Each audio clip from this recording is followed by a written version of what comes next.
What is going on? Wonderful, wonderful Wednesday. Yes, there is love in the air.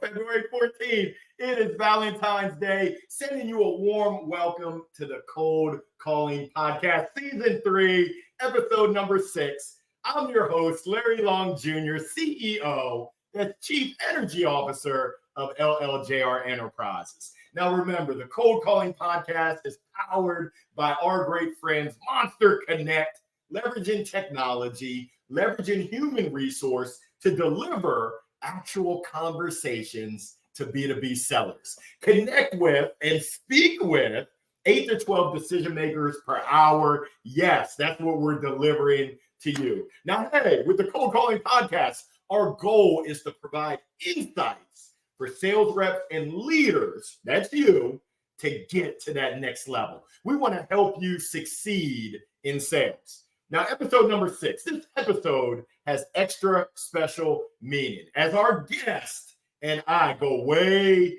way, way back, circa 2005, when I had my MVP Baseball Softball Academy. He was actually my sales professional for the Carolina Mudcats. I'll never forget. I was balling on a budget, and he was selling advertising, and I said, hey, I can find a couple of nickels underneath the cushions. He said, I got you, boo. I will never forget that. Maya Angelou has a saying, people will forget what you said. They'll forget what you did. They'll never forget how you made them feel. And that's why this episode is so amazing for me, because this gentleman, this guest, has made me feel great throughout my entire career. When I transitioned from my baseball academy, when that failed, he was supportive of me finding a career in tech sales. We're taking it back to the good old SageWorks days. He continued to support me in my transition to MedFusion. I went back to SageWorks, Intuit Health, Channel Advisor, 3 Ships. The list goes on and on. Connected me with Chaz at Pendo, which is a unicorn. He helped us found and start the Triangle SaaS sales grind. I think he still got that going. My transition to Teamworks, which, it makes the dream work. And then he's been instrumental in coaching me and guiding me here at LLJR Enterprises, got me connected with WakeMed Foundation. The list goes on and on. He was a contributing coach to the Sales Allies Project back in 2021.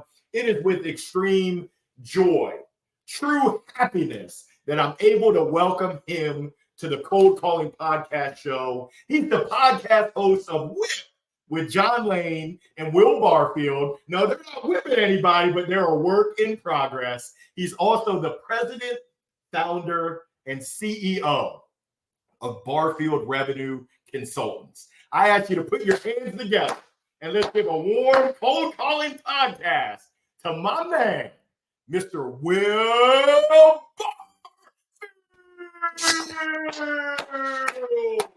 Welcome, Will. Hey, Larry, unbelievable intro, baby. You can keep going if you want. I'll go back in the green room and listen to more of that. Unbelievable intro for an unbelievable man, unbelievable person. Hey, Will, I'd like to get started. I want to give you the microphones because you are truly accomplished. You are great at what you do. The relationships that you establish, amazing. I want to know, who are you? What do you do? And why do you do it? The mics are all yours. Got it, Larry. And again, thank you. I feel equally fortunate to have a friendship with you that goes back 2 decades. It's hard to believe. And you look just the same as you did 20 years ago. I don't. It's very, very clear on a video podcast. If this was audio, then maybe. But yeah, you've aged beautifully. I'm quite jealous. So me, man, sales for me began in 1993. So my first job, real job in high school, was with a company called Atlantic Coast Waterproofing. And I worked 5 to 9 Monday through Thursday nights and 9 to 1 Saturday mornings. So it was part-time. And it was a cold calling room. It was good, enclosed. Yeah. No windows, just like usually 8 to 12 part-time people that were in there. And it had a little box, a little dialing box. And they give you pages out of the white pages. and you would just call people at home and see if they had any problems with dampness or water seepage in their basement or crawl space, and try to book an appointment for a chief inspector to go out there. And if you booked an appointment, you got $5. And if the meeting actually happened and the guy got to inspect or the gal got to inspect under the house, you got $25. And I think it was 10 an hour. And so $10 an hour in 1993 wasn't bad money for a high school kid. So I worked for them for like a year and a half, all the way through high school graduation. And yeah, I didn't plan to get into sales. I just wanted $10 an hour. So the fact that they put a call box and a sheet of strangers in front of me and said, do this, I was like, okay, well, sure. And this was before do not call. Yep. So, you know, I heard some things on the phone. Yeah, I was interrupting dinner. It's like people just got home from work. I mean, the only thing I can think of that's more brutal is the person that's like walking up and knocking on your door at like 6:30 at night. Working in the neighborhood. But that's where I got into sales initially, and then went to school, came out, and then, like you said, went to work for the Carolina Mudcats. Worked in AA minor league baseball. Yes, sir. Doing corporate sales, B2B for 6 years, and then I've been in the recruiting industry now for 20. So all told, 25 plus years in sales, 16 of those in sales leadership. Always those 16 player coach structure. So I carried a bag and led people. I never solely managed. And then I've been in recruiting since '04. And Amy and I have been running, my wife, this woman-owned small business for the last 8. And we named it Barfield Revenue Consulting, BRC, because that's what we do. We help our clients hire human beings who impact and drive revenue. So the types of work that I did, like you and I did together when I staffed for you at Pendo, but also helped you with job placement, sales, marketing, business development, entry level through leadership. We place revenue driving people. Most of our clients are 1 to 500 high growth companies: software, IT, med tech, biotech, life sciences. Market interrupting, they're typically raising VC money, private equity. Maybe they just got acquired. Maybe they're going IPO, taking a new product commercial. They're bringing in new leadership, reorg. Something dynamic has occurred. And then we've been brought in to help with one or more hires like you, right? Or those on your teams. We've been doing it long enough, as you noted, and as my temples show, that we've been referred all across the country. So we are fully national, Larry, all 4 domestic U.S. time zones, clients in each area, all levels of position up to executive. So we do C-suite retained work at this point also. And we've tackled projects in Canada, Latin America, the UK, and Europe, and have been active in all those areas except for LATAM in the last 120 days. So that's me in a nutshell, but still in sales and business development, although it's very different now than it used to be after 19 years worth of cold calling.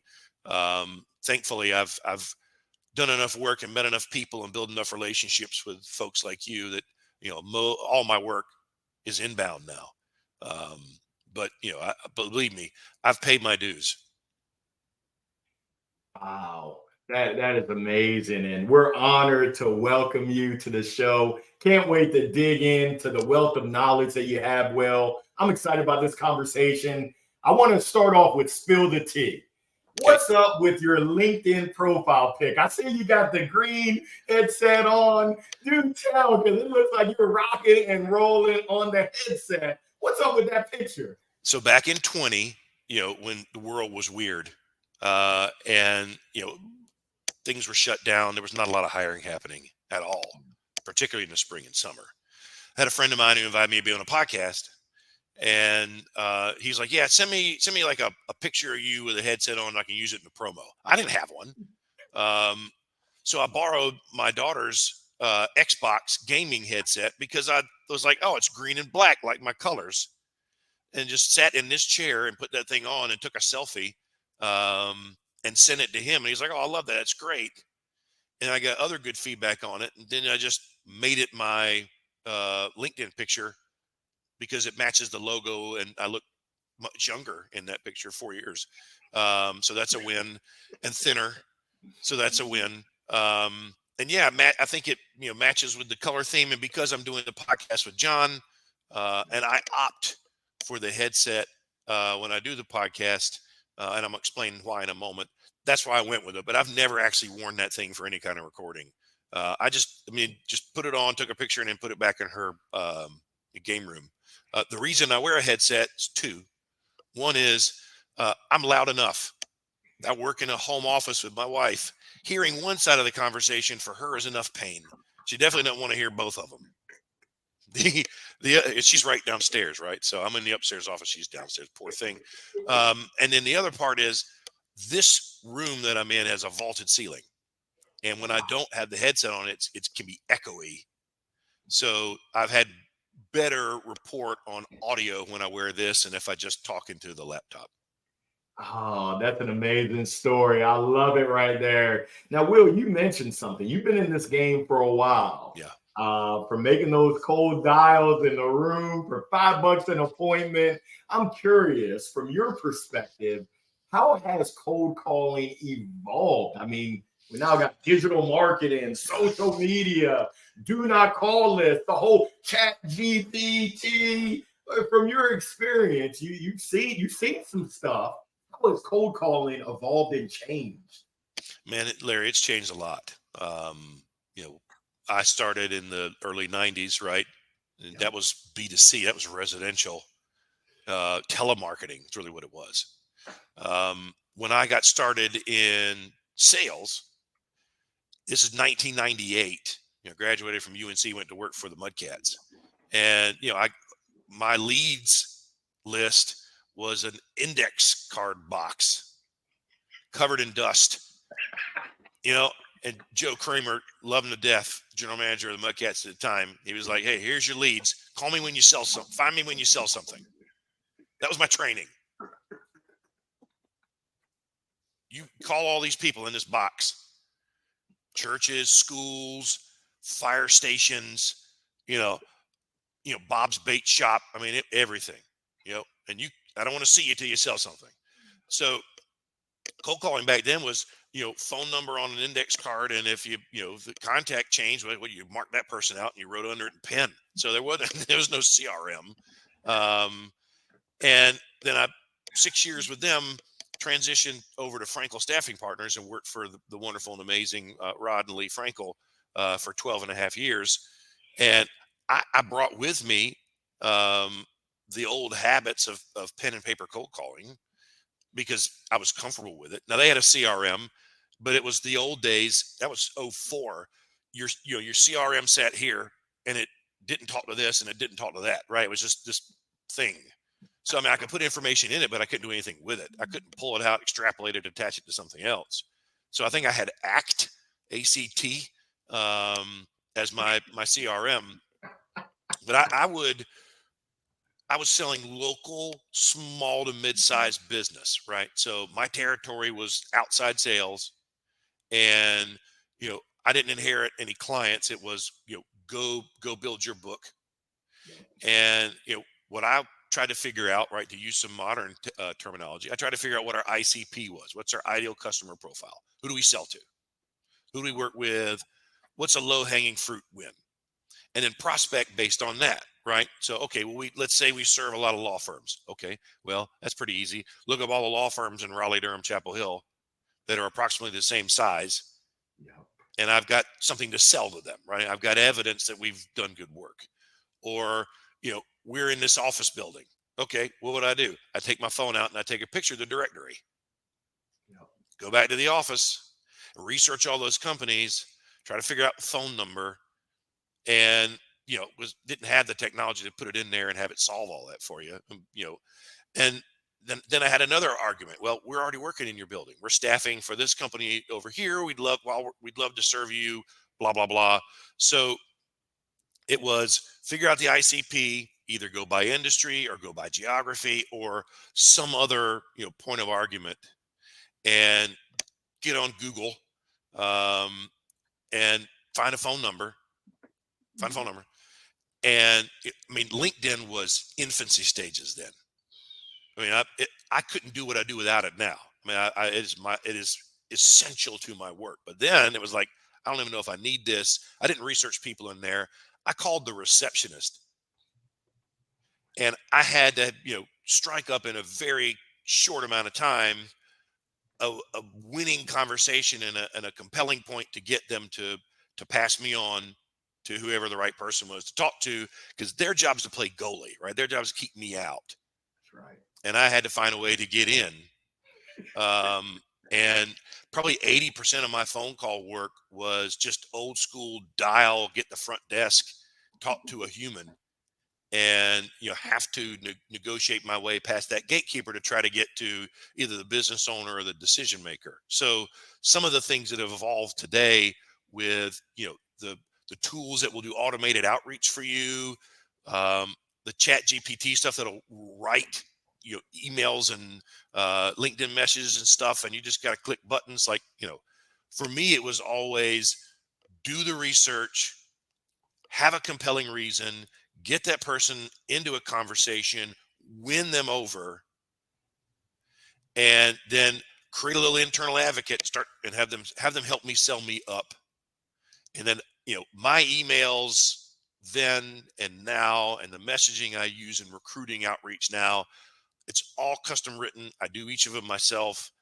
It's a lot of time, but that's how I came up, and I believe I get better response and a higher quality and more successful sale when I'm owning it soup to nuts.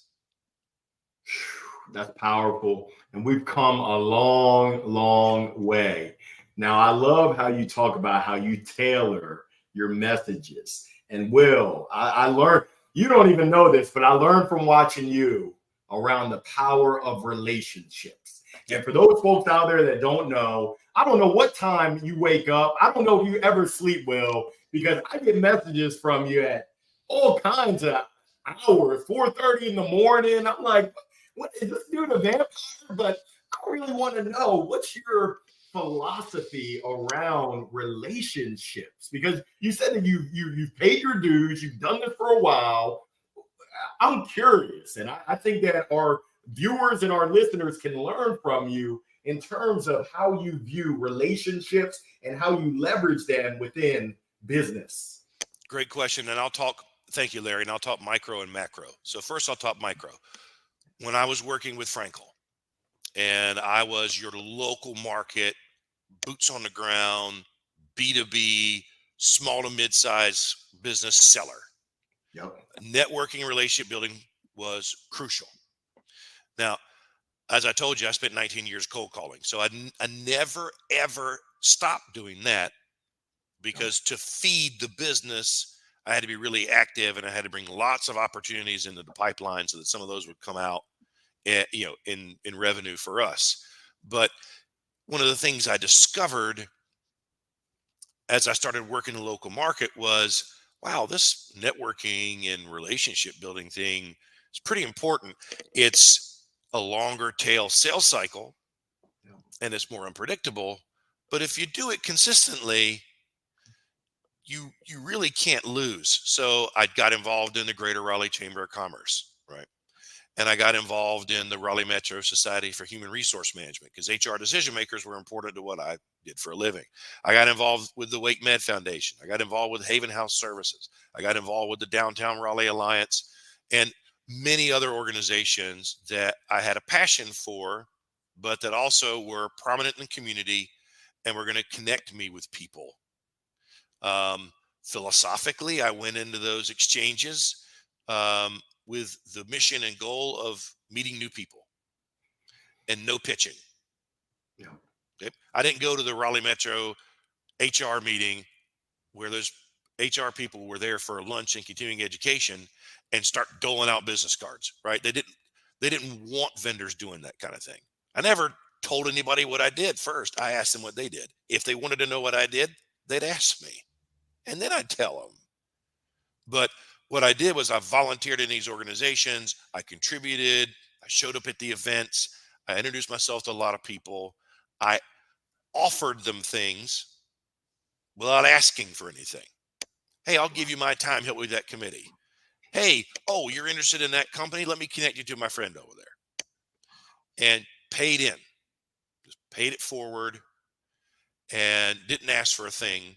And then got an unbelievable result from the community. Yeah. Because of that, got nominated and won, Triangle 40 under 40 back when I was under 40. That's been a while. Back in 2013. And that didn't have anything to do with how good I was at sales. Nobody cared. That was about the community stuff. That was about the networking and the relationship building. So much like with you, when we first met and I kind of listened to what you were trying to accomplish and then tried to provide a solution that was a good match for you, that's what I have tried to do with human beings in my business. And thankfully, I'm in the business of human beings. My product is people. Yeah. So I have to take care of them and put relationships first. Now, in the candidate world, we talk macro now, which is I'm not focused locally anymore. Yep. I got, as I said earlier, over 23,000 connections on LinkedIn. So I got a big network. We're in a dynamic right now where there are a lot of people that are unemployed because of the layoffs and the budget cuts and the things that are going on with the economy and the interest rates. And it's just tough. It's particularly tough in the tech sector, that you and I have worked in and worked together in so long. So I got a lot of people that are reaching out to me for help. Lost my job. Cousin lost his job. Uncle lost his job. Wife. Probably at this point, at least a dozen people a day. Every day, including the weekends. You help my friend. You help this person. You and I talked 2 years ago. Help, help, help. I went through the same thing in 08 and 09. Wow. I went through the same thing in the 20 shutdown, right? Much more inbound, please help me, than inbound business from a client saying, hey, I need to hire somebody. So that it outscaled. So the relationship building piece of your point, what am I doing in those dynamics? Well, I'm responding to everyone. So I at least reply to everybody inside 24 hours. That's a philosophy. Wow. And one of the reasons I'm up so early is because I do follow through on that. Silence is worse than saying I can't help you. And unfortunately, communication is a lost art these days. And people they get lazy and they let silence win. I won't let silence win. So at least get back to you and say, hello person, here's what I think I can do to help. And I try to offer something. It may be advice. It may be a connection. Maybe I give them some feedback on their LinkedIn. Maybe I found one of them recently. I found a big typo in their resume and oh my gosh, this is so helpful. And just try to help them move the ball a little bit, because when you're looking for a job, you feel very alone. Right. And it helps that just someone else is listening when you're in a marketplace that's so noisy because there's so many people looking, but is silent at the same time because so few people are responding. So it's weird to have that. You can be alone in a very loud place. You know that. You can be in an arena with strangers and you're not at all alone physically, yet you feel alone emotionally. And that's how those people feel. So I respond and try to help. And at least a couple times a day, I'm able to connect somebody to somebody else. Happened this morning. Reached out to somebody I hadn't talked to since 2012 on LinkedIn, but a guy who is unemployed was like, hey, I'm interested in this company. Do you know anybody there? And I was like, hang on a minute. And so I sent her a message and I said, hey, we haven't talked in a long time, but I'm hoping you can help me with some recruiting karma. This gentleman wants to apply to a job over here. Do you guys have an employee referral program? Would you be willing to help him? Yeah, connect us, right? Wow. Off and running. I'm not getting paid on that. I mean, what I do for a living is I fill jobs and people send me money. I'm not getting paid there today. That's right. But I'll get paid later, because neither one of those people, like Maya Angelou said, will forget. And I don't know how many clients I got now, paid clients, good paid clients, that were people I helped in 8 and 9 and 20 in the same way. And then they end up in the hiring manager capacity and they're like, all right, it's time to pay you back. Right. Or they end up at a company and they hear somewhere in a conversation that they need some external recruiting help. And they're like, I got your guy. So that's that micro on networking and relationship building, but also kind of macro with an application to what's going on in the job market today. Will, you just gave a master class. And for the folks in the back, I'm going to make sure you can hear me. Will is a go-giver, proactively giving,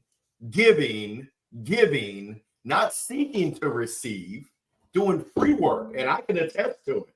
There were a few companies, Channel was one, and there were others that you helped me, even though you weren't getting paid today.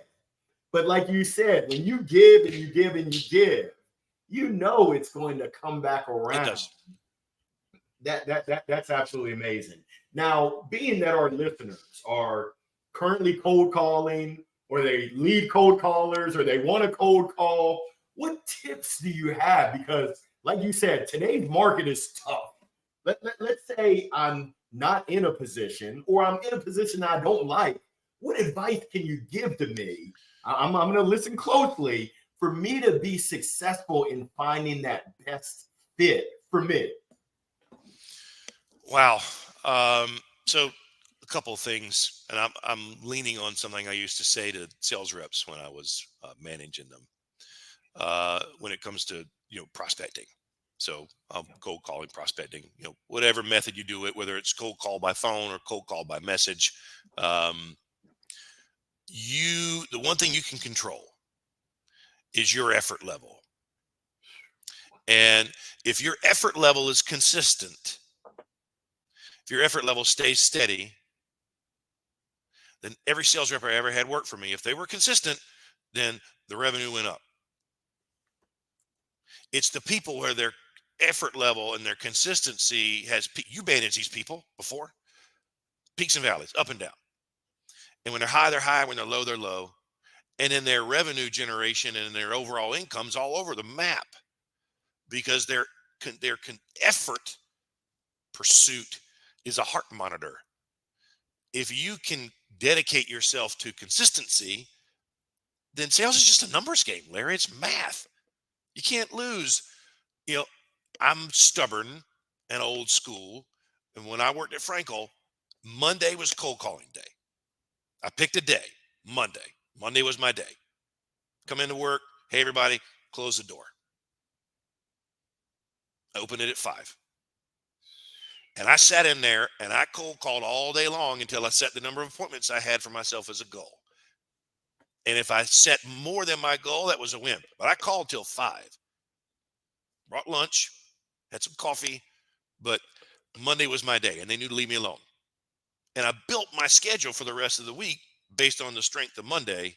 And I did that for 12 and a half years consistently every Monday, unless it was a holiday, right? Or a snow day. But that if you just will commit yourself to that consistency and you can actually stick to it, you can't lose. And, that's tip number one. From a technique standpoint, stuff I used to do, I don't even know if it works today. I won't get into that necessarily. That'd be a whole other, back in the day podcast we can do together. But, in terms of the market, and career pursuit and how to win, my gosh, there's a lot of salespeople out there that call themselves salespeople that really aren't. That's right. And it's easy for me to tell the difference in them when I'm looking at a resume or a LinkedIn profile or I'm on a phone screen, because if all I see are words and all they talk about is, they're hitting me with lingo and they've got a bunch of pros in there, PROSE, Yep. about the things that they've done, and they have no numbers, then I don't know that they did it. A resume and a LinkedIn profile for someone who is a successful salesperson, and this is my opinion, should be not terribly dissimilar from the box score after an athletic event. Larry, if you missed the game, you still know who the best player was on the court or on the field, because the proof's in the numbers. It's in the stats. You didn't have to see it. You know that guy was the best one today because it's right there. So put it on your resume and put it on your LinkedIn. And if you don't have it, then A, you probably haven't done it, or B, you haven't had good coaching yet on how to build a resume. But I always tell people stat load. You should be able to brag about it. How many outbounds did you make? What was your conversion? You know, anything you can talk about. How many President's Clubs did you go to, or how many times were you over quota for a quarter? It is really competitive out there right now, and the differentiation, the separation between competitive candidates is slim. So the way that you're going to win is if you can flex some stat muscle, right, and show some things that others can't. That's how you get above the noise level with that. So my tips and advice would certainly be, if you're in a sales role and you're trying to level up or separate yourself, look what everyone else around you is doing, and who's the best. The best is probably the most consistent. So can you dedicate yourself to that? If you can't, maybe you shouldn't be in sales. And then if you're in the market looking for a role and you're wondering why I'm not getting calls back, or why is no one responding to my resume, or why is no one stopping on my LinkedIn, it's because you haven't built something that makes them want to stop and read. But you think of all the resumes you got in your career as a hiring manager, Larry, you know exactly what I'm talking about. When that thing had 116% of this, 183% of that, and they were talking about 83% conversion of this and whatever, and they gave you gaudy stats, you're like, yeah, Will, I want to talk to them. Yep. I love it. I love it. And Will, you dropped so many nuggets there. I'm going to flip it on the other side. So let's say I am in a high growth organization and I'm looking to bring in some talent. In addition to the consistency, you called it stat load, and I love it. Give me the numbers. I want to know what your production level looks like. The consistency, the effort, the dedication, your effort. What else should I be looking for those most successful, let's say, lead generation, BDRs, SDRs, but also let's go to AEs for those closers who hopefully are also cold calling and filling their funnel. What are some of the key attributes that I should be looking for? Well, great question. And as an external recruiter, who is sourcing these people, I can answer to that from what I look for. And I think it translates exactly to what a hiring manager should be seeking to. Let's say the resume is great, right? LinkedIn's awesome. It's a really nice picture. I talked to a guy yesterday. He was wearing a suit jacket with a bow tie. Loved it. Loved that LinkedIn picture. I immediately asked him, I was like, do you tie that yourself? He's like, yeah, man.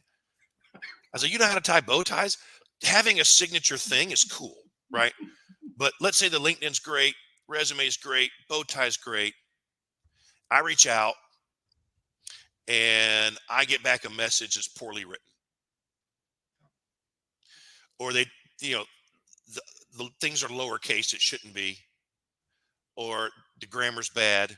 Or let's say they're just really slow to respond. Or, they respond and say, I'm going to do X, and then they don't do it. So in the qualification phase, the dating phase, where you're trying to figure out, do I want to talk to this person? Do the communication skills line up with who they say that they are? Are they responsive when they respond? Is it well written? Are they showing that they're taking their time? Did they do some research?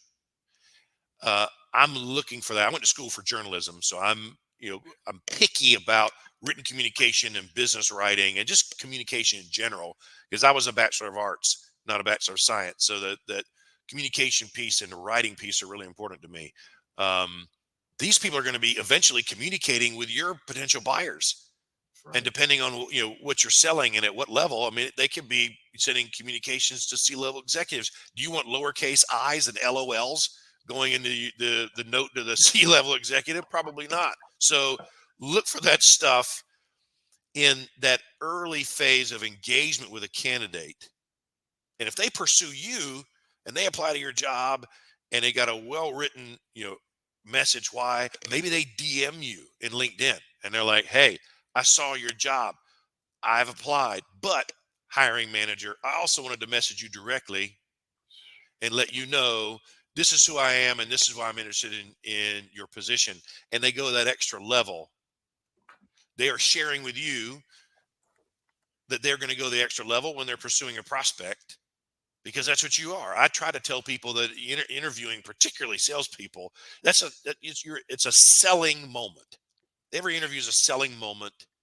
Are you selling, and are you selling well? I had a phone screen with a young man this morning who was referred to me by another candidate. I went after that candidate. He's a great fit for the role. My client, based on comp, just can't afford him.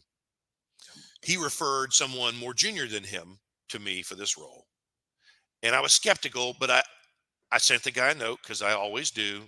Hey, you were referred by blah, blah, blah. Got right back to me. Yes. He said you were great. I really love to engage you. Here's my resume. These are my career goals. And I was like, okay, what are you looking for comp-wise? And he was like, I look base like this, OTE here, and these kinds of positions. And it just so happens that he's not a perfect fit on paper, but the OTE matchup is good for another job I'm working on. And I just like this style. So I said, okay, well, let's hop on a call. When are you available? And he said, I will open my calendar up for you. All right. So really good pattern here. Really good pattern here. Then we get on the call today, and he had done his homework. He had good questions. He had researched, and then he closed me. And he said, is there any reason why you wouldn't move me forward in this process? Right. So whether he's a perfect fit on paper or not, I got a really compelling argument to make to the client to say, I think you should talk to this gentleman because the behaviors are there. So hopefully I answered your question. That dating phase where we're figuring out, do we want to actually formally interview this person? Let's pay really close attention to communication skills and just general 101 follow-up. Have they been trained, or do they just have some good internal sales DNA that they know how to behave when the lights are on? That's amazing right there. Will, I can't thank you enough for sharing that. I got one final question before we wrap up here. Because no one knows what the future holds. No. But I know that you've got a tight pulse. I'm gonna call you Dr. Will for this one. I want to know, what is the future of sales look like? Where are we heading? And I don't even mean 5 to 10 years from now, but I want to know kind of a year. Let's go 12 to 24 months from now. Yeah. What do you think is on the horizon? Okay. So about 2 years ago, I loved your glasses, by the way. About 2 years ago, 85% of our revenue was coming from software and tech. About 2 years ago. Okay. That's with zero cold calling. That's just inbound. Okay. Today, 15%. I fired no clients. No clients fired me. That's just how the market has evolved since the late of 22. That's what's happened to tech. It's been eviscerated. Where am I busier? I'm busier in traditional industries like construction and manufacturing, healthcare, financial services. So I'm hiring for sales, but the market has shifted. And right now, what you're dealing with in tech is you've got much more supply than you have demand. And when supply exceeds demand, that's not good for the market in terms of people who are trying to be absorbed and hired for sales positions. There's many, many more sellers looking than there are roles available presently. Okay. So what does that mean for the future? Number one, things are not going to get a lot better in sales hiring, particularly in software and tech, until a couple things happen. One, the interest rate goes down significantly. Interest rate's high right now. You know what that means? Your money's earning more in the bank right now today, Larry, than it did before, isn't it? Just sitting there in savings, they gave you a better rate. So what do you think the companies are going to do with that salary money? Are they going to spend it on human beings or freeze that roll and leave it in the bank? We're expensive. Let's park that money over here and make 5.25. But when the interest rate starts to come down and there's an inversion, it starts to make more sense to invest that money in people than in the bank, then that will shift. The other thing is we're in an election year right now. This is 24. We don't know who the leader is going to be. We don't know which winning party is going to dominate. We don't know what that's going to mean for the stock market, the economy, or fiscal policy. So a lot of people are just sitting and waiting. Wow. And it's going to be a sit and wait year because of the interest rates and because of the election stuff. Businesses are being conservative and careful. VC and private equity is pulling money back. There's a lot of dry powder out there not being expended on these startups that were rapid hiring salespeople in 21 and early 22. Sales hiring in tech will rebound, but I am not predicting that until 25. When we get beyond the election, I think we'll have a little shake loose there, unless the interest rate falls significantly during the course of 24 to free up that cash, because right now the cash isn't free. So, we're pivoting to the markets where hiring is happening. And, I'm not hiring a lot of, tech sales right now just because of the market dynamics, but I'm hiring for sales in plastics. That's interesting. Who knew that would happen? I didn't cold call a plastics company. That came to me through my network. So it's just, you got to react and pivot to what the market is giving you. So a salesperson right now who's looking, that's been in tech and really wants to go back into tech and isn't being successful in tech, what can they do? Well, think about who you've sold to, who's bought from you, and what markets have you worked in. If you were in software, but you were selling fintech, you were calling on banks, maybe you can find another job that isn't necessarily in software, but the end user buyer is the same, or the industry is the same. So think about the industries you've sold to, where your success has been, where you've gotten wins, and pivot in the direction that makes logical sense. So you've got a good argument to make when you apply, as opposed to just getting locked in this cycle of, I got to stay in tech, I'm going to apply to as many jobs as I can. Does that help? Oh, that's spot on. Spot on. Hopefully the folks out there have the gears turning, because who is it? Someone's knocking at the door. Opportunity is knocking at the door. Maybe not in the traditional place that you're used to, but exploring the plastics, healthcare, life in technology, life sciences. Oh, wow. That's amazing. Hey, Will, I know we got to wrap, but I want to know, where can people find you? Where can they connect with you? How can they best support you? So barfieldrevenue.com. Come and visit the website anytime. Visit me on LinkedIn. Ask to connect. I love connecting with people. And, I'm not giving up my phone number today. You have it, Larry. You can call me anytime, dear. But yeah, website and LinkedIn, check me out. I do have a podcast that I do with my good friend and business partner, John Lane. It's called Work in Progress. So you can find that attached to my LinkedIn page. You can also find it on YouTube. And if you want to, for whatever reason, see me again, then you can log on and watch that. We have a show every week, and that's about leadership and vulnerability and recognizing our weaknesses and our flaws and how do we get better as leaders. So it's as opposed to the interview show where somebody talks about how great they are, we actually talk about where we fall down, and how we grow as a result of that. It was John's brainchild, but it's a lot of fun to do that. And yeah, it was a lot of fun to be on here, and I don't get to talk about the old days that often, so it's nice to recycle some of that content. And I hope this is beneficial information for your viewers and listeners. It's been great to spend this time with you, brother, as it always is.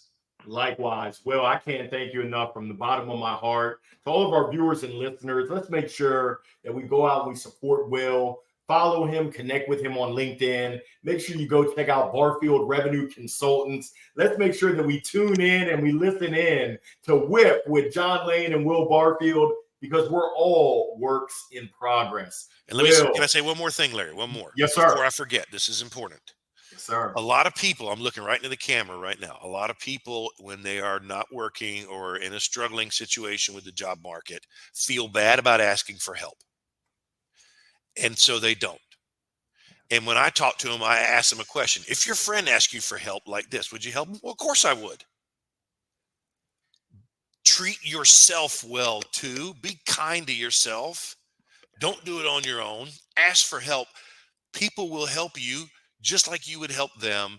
Do not get caught in your own small world, get locked in that box. Reach out. There are people who will help you, including me. I just wanted to make sure I sent that message across, because you can get lonely out there and you're like, I don't want to bother people. To heck with that. Wow. Will, you just dropped the mic right there. I'm wishing you and Amy a happy Valentine's Day. Yes. Nothing but love. And just, I love how you're always open to serving, to helping others. And I'm encouraging everyone, take Will up. He will follow through, which he talked about. I've experienced it over and over. My colleagues, my friends, my family has experienced it as well. Will, you are an absolute gem. Thank you, thank you, thank you. What an amazing episode. I want to share with everyone else. Please join us next Wednesday, February the 21st. Same bat time, same bat place, 1 o'clock Eastern, 10 o'clock Pacific, as we welcome our next guest all the way from across the pond. We've got Mr. Owen Williams. Oh, duh. But let's give it up to Mr. Will Barfield. Thank you, Will. All the best. Keep shining bright. Nothing but love. We'll see y'all. Happy selling.